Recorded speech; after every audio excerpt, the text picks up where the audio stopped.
Pai querido, precisamos tanto, Senhor, de Te conhecer. E não é só isso, irmãos. Se você for ver lá em Efésios, ele vai falar novamente isso aí, um termo, né? Efésios capítulo 4, versículo 22 em diante. Vamos ler a partir do 20. Agora está no quê? Uma escola. Uma escola. Que escola é essa, irmãos? Essa escola, o professor é Cristo, a matéria é Cristo. Ele é tudo. E ele vai dizer aqui no versículo 20: mas não foi assim que aprendestes Cristo. Essa palavra não existe aí. É Cristo, aprender Cristo. O que é aprender Cristo? Aprender caráter de Cristo. Aprender o próprio Senhor. E qual o caráter de Cristo? A minha comida é fazer a vontade do meu Pai e fazer a sua obra. Qual o caráter de Jesus? Eu não faço nada sem meu Pai. Nada posso fazer sem meu Pai. Por quê? Porque ele veio glorificar o Pai. E isso ele diz na palavra de Deus. Ele veio glorificar a Deus. Então o intuito nosso é glorificar a Deus. Deus está nos renovando, amados irmãos. Ele está nos renovando a mente, o nosso coração, para que possamos entrar na plenitude da vida de Jesus. E ele diz aqui: se é de fato o tendes ouvido e nele fostes instruídos segundo a verdade em Jesus, no sentido de que, quanto ao trato passado, vos despojei, despir do homem velho. Tira a roupa. Qual é a roupa do velho homem? Nós acabamos de ler. Tira essa roupa. E ele vai dizer assim: que se corrompe segundo a concupiscência do engano, e vos renoveis no espírito do vosso entendimento, da vossa mente, e vos revistais do novo homem, criado segundo Deus em justiça e retidão, procedentes da verdade. Amados irmãos, você vê na sua vida quanta coisa precisa ser renovada, restaurada, vivificada.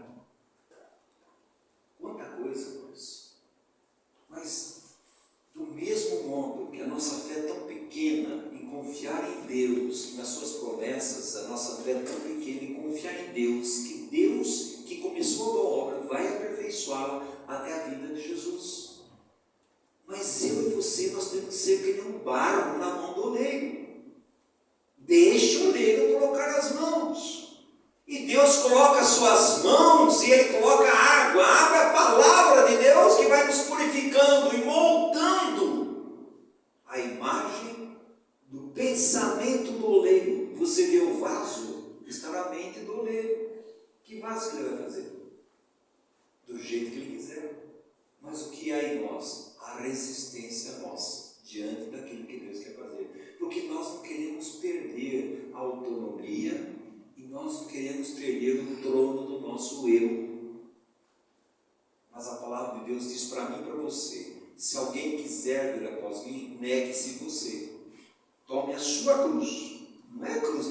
Não, meu marido é minha cruz, minha filha, meu filho é minha cruz. Esquece, irmãos, esquece. A cruz para tratar comigo. Dia a dia. E me siga. Isso é um renovar, é um revestir daquilo que é do Senhor. A palavra de Deus é muito clara, fala: vocês como eleitos do Senhor, revestivos. Qual o nosso alfaiate agora? É o céu, é Cristo, é o Espírito Santo que está fazendo o quê? Ele está costurando com pontos de cruz o caráter de Cristo em nós. Para quê? Para quando você olha um tapete, atrás do tapete, Eduardo, tem uns nozinhos lá. Você não pode botar ele de qualquer lado, está certo. Não. Muitas vezes nós somos assim. Para que o quê? O que está dentro é aquele que está fora. A arca era ouro por dentro, ouro por fora. Que Deus quer mudar o nosso interior, a doença da nossa alma, a facilidade facilidade de ficar irritado, a facilidade de ficar bravo, a facilidade de se irar, a facilidade de não perdoar, a facilidade, amados irmãos, de ter amargura. É uma alma doente. Precisa conhecer mais Cristo e Cristo habitar ricamente em nossos corações para determinar o quê? A nossa vontade, as nossas emoções. Então a palavra de Deus. E a terceira coisa é a transformação. Lá em 2, tem outros textos, mas não vou ler. 2 Coríntios 3,18, ele vai falar justo sobre a transformação. Ele diz aqui, 2 Coríntios 3,18. Ele diz assim, ora, começa 17, ora o Senhor é o Espírito, e onde está o Espírito do Senhor, aí há liberdade. E ele diz, e todos nós, com o rosto desvendado, porque caiu o véu foi rasgado de cima até embaixo. Deus tirou a nossa cegueira, apesar que ainda nós temos muita miopia ainda. Nós temos miopia e estigmatismo, para olhar perto e olhar longe, nós temos dificuldade. Por quê? Por isso que você vai entender a oração de Paulo em Efésios capítulo 1, a partir do versículo 15. Sejam iluminados os olhos do vosso coração, para que vocês possam compreender. Já é filho, é renascido, mas é criança, é bebê, tem que crescer. E crescer, quando a gente fala, é ser parecido com Jesus e ganhando o caráter de Cristo. É o caráter de Cristo que dá o testemunho.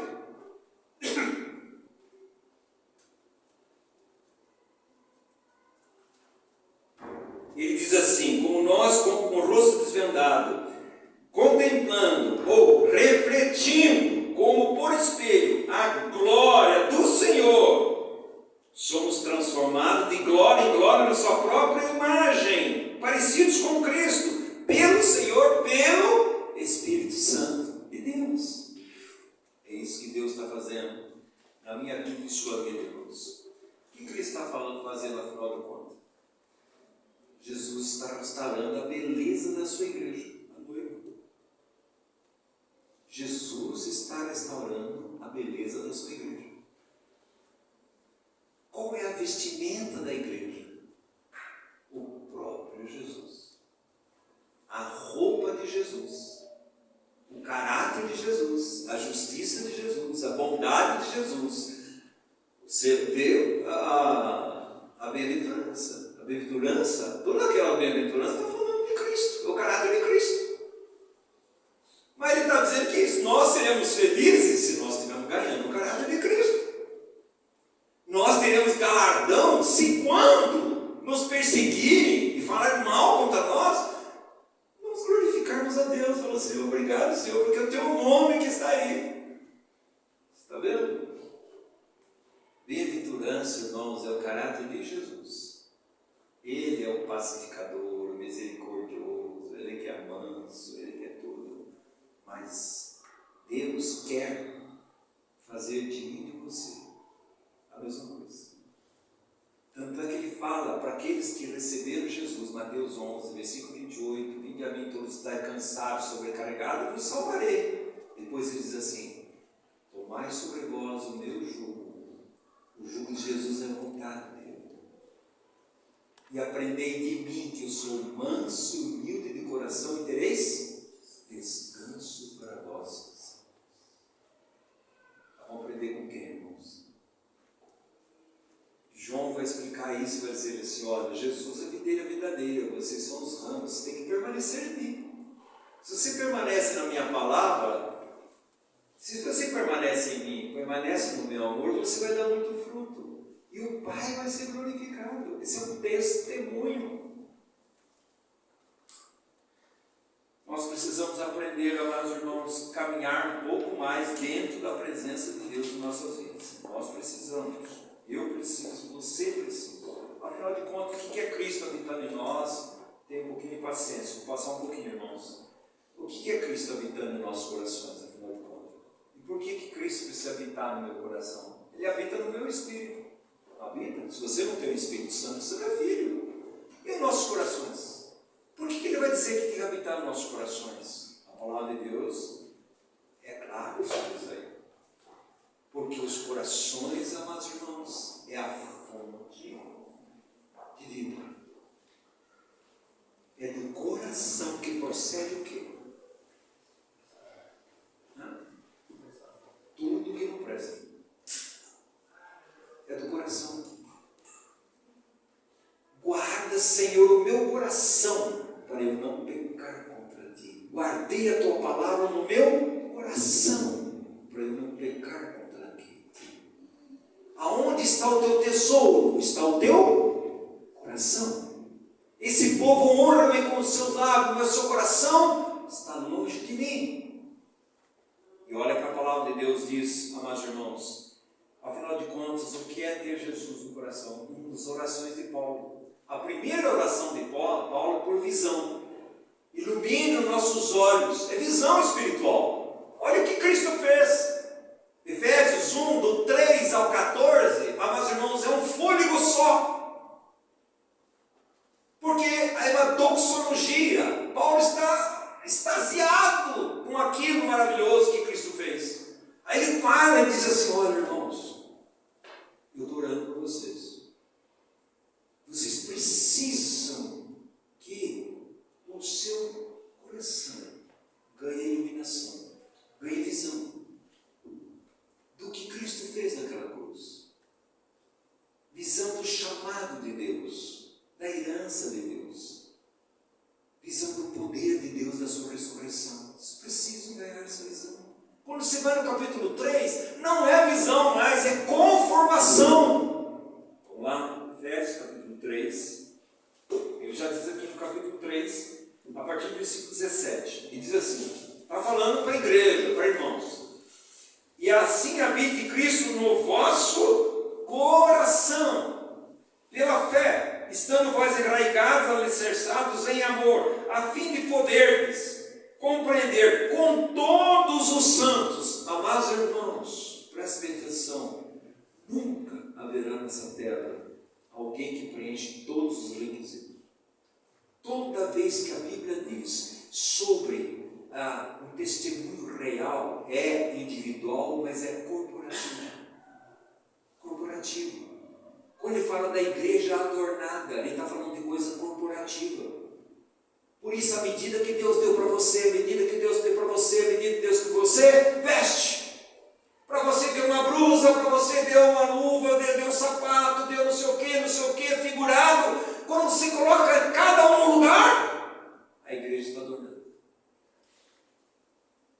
É isso que Deus está fazendo. E nós não estamos nem percebendo. E aonde que vai habitar? Habita. Ele está fazendo uma oração, agora para conformação a Cristo. A Cristo habita ricamente no seu coração. Mas Oswaldo, Cristo não vive em mim, vive no meu espírito. E mais a minha alma, o meu coração. De quem é dono? Quem é dono do meu coração? Cristo precisa habitar no nosso coração. Determinar nossas afeições, irmãos. Isso daqui não serve. Isso daqui glorifica a Deus. Esse é o caminho do Senhor. Esse não é o caminho do Senhor. Está entendendo, irmãos? E ela diz assim: a fim de poderes compreender com todos os santos, a igreja, corporativo, qual a largura, comprimento, altura e profundidade, e conhecer o amor de Cristo, que excede todo entendimento, para que sejais tomados de toda a plenitude de Deus. A plenitude de Deus jamais será individual, ela é coletiva. É o corpo. Por isso que Paulo fala tanto do corpo. Porque o corpo precisa de você, você precisa de mim. Cada um dentro daquilo que Deus chamou você. É necessário.